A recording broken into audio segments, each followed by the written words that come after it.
維基解密今年年中爆出咗美軍喺伊拉克濫殺平民嘅材料，揭露咗美軍不義行為嘅陰暗面，引起咗全球嘅譁然。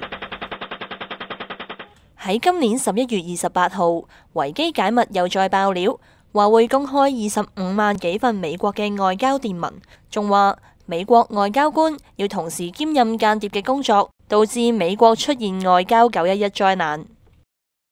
事發之後，美國總統奧巴馬同埋國務卿希拉里用強烈嘅措辭去譴責維基解密大量洩漏機密，會損害美國嘅利益同埋危害美國嘅安全。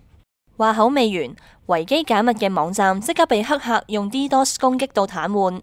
跟住維基解密嘅域名亦都被取締。維基解密嘅首腦阿桑奇同時突然之間俾瑞典嘅政府指涉及強姦，仲動用國際刑警去追捕。維基解密亦都受到美國一連串嘅打壓，包括終止 Visa、Mastercard、PayPal 等等嘅戶口，去斷絕維基解密嘅捐款。而亞馬遜亦都切斷咗維基解密嘅網域服務。Well, we didn't like that in the United States. Relations campaign came a commitment on the part of the CIA and the military to take this man out. And in fact, we did. We sent in planes, we sent in soldiers, we sent in jackals, we sent everything in to take him out, and did take him out. 但係有一班維基解密嘅支持者喺亞桑奇俾人拉咗之後，即刻召喚黑客發起報復嘅行動，對多個停止為維基解密提供服務嘅機構網站發動攻擊。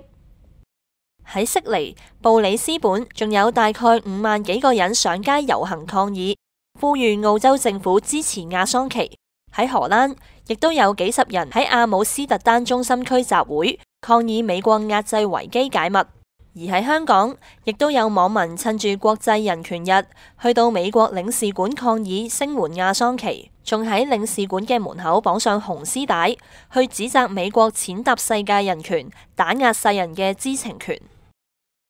俄羅斯總理普京同埋巴西總統盧拉前排亦都譴責美國嘅行為，違背咗西方式嘅民主，同埋違反咗言論自由嘅精神。雖然維基解密嘅首腦亞桑奇俾人拉咗，但係維基解密嘅發言人拉芬森就話，維基解密仍然會繼續如常運作，而且仲會陸續公布更多爆炸性嘅外交機密資料。而前排向維基解密提供美軍濫殺伊拉克平民資料嘅美國士兵萬寧，而家就因為洩漏國家機密候審待查，最高有機會被判監52年。